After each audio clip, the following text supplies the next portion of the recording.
livre blanc de la Commission européenne présentant les États-Unis comme notre allié traditionnel. Nous n'affrontons pas une crise financière de plus.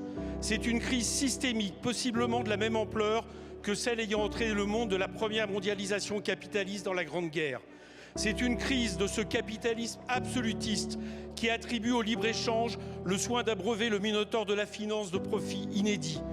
Mais voilà que les États-Unis n'y trouvent plus leur compte.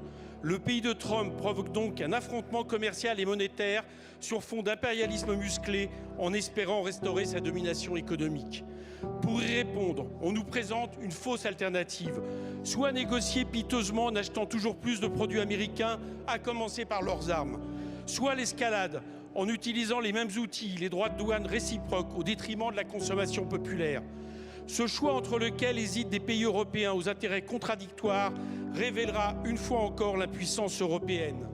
La France doit ouvrir un autre chemin, sans dépendre de personne et en y associant les pays d'Europe qui le souhaiteront.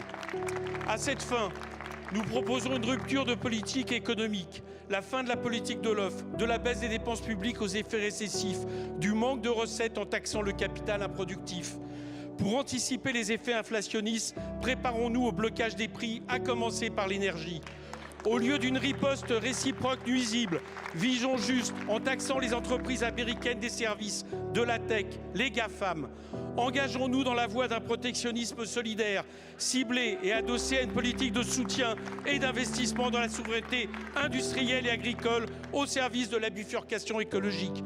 Au lieu de s'agripper au passé et à la vassalisation, ouvrons des négociations commerciales, non de libre-échange débridé, mais bien de coopération bilatérale avec les blocs économiques menacés par les États-Unis, à commencer par la Chine et l'Amérique latine. Ni le monde de Trump, ni celui du retour au libre-échange. Voilà notre plan. Quel est le vôtre ?